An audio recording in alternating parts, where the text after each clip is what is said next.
Arizona, April 14th. An apprentice accidentally dropped a securing nut into an empty argon tanker and entered the tank to recover it. He took 2 breaths and collapsed. He died. Oklahoma, March 14th. A new pipeline in a trench was being proof tested with nitrogen. A charge hand entered the trench to investigate an audible leak. He took 2 breaths and collapsed. He died. September 26th, Michigan. After a fire in a pump room was extinguished with CO2, a fireman went down to investigate. He wore an oxygen supply, but as soon as he found the fire was out, he removed his mask. He took 2 breaths and collapsed. The fireman died. All these men really died. And from a very deadly killer. A killer they did not smell, did not see. There was no warning. They took 2 breaths, and minutes later they were dead. Not so much from something that was there, but from something that wasn't. Oxygen. Hey, what's this big deal about oxygen? It's all around me. What do you think I'm breathing right now, huh? That's true most of the time, but there are some places. Okay, I can't breathe underwater. And there isn't much oxygen at high altitudes either. All right, I get the picture. But I don't work underwater, and I don't work up there either. Maybe you don't, George, but even in your normal environment, there's only about 21% oxygen in the air you breathe. The rest is mostly nitrogen. And someday, someplace, probably where you work every day, and it could be a pipe casing, a ship's hold, a mine shaft, a tank or a pit, usually a confined space of some sort, there's going to be less than 21% oxygen. You mean in there? Well, but that looks just like the places I work in or around all the time. Sure it does. That's why it could be dangerous. But I don't smell anything. I don't see anything. I don't hear anything either. You won't. Well, so how do I know if there's oxygen in there? You don't. That's the whole point. If you walk into an oxygen-deficient atmosphere, you won't have a single warning, and it's too late to hold your breath. You'll take 2 breaths and you'll collapse. No warning or nothing. That's right.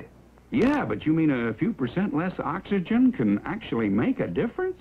Usually it doesn't happen gradually. But if we lower the oxygen to only 19.5%, just that much less is the minimum required by law to sustain normal life. And as the percent of oxygen decreases, it rapidly gets dangerous. Dizziness, a more rapid heartbeat, a buzzing in your ears, maybe a headache. Muscular control becomes difficult. Permanent brain damage can occur. Then paralysis, unconsciousness, death in 5 to 8 minutes. Well, how come there wouldn't be any oxygen in there?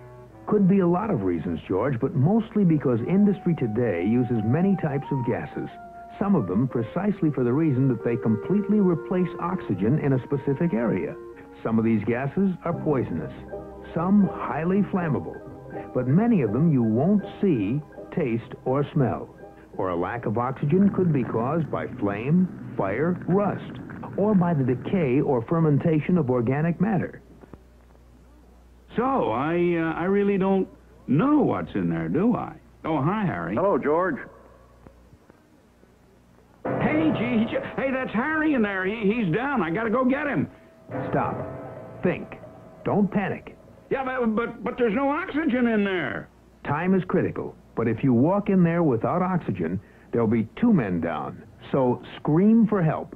Help! Help! Harry's down in there. I need an oxygen mask and a safety line, fast. Now you're thinking. You must have an oxygen source and a lifeline. You can't hold your breath long enough to rescue someone. Get medical help here fast and then notify the boss.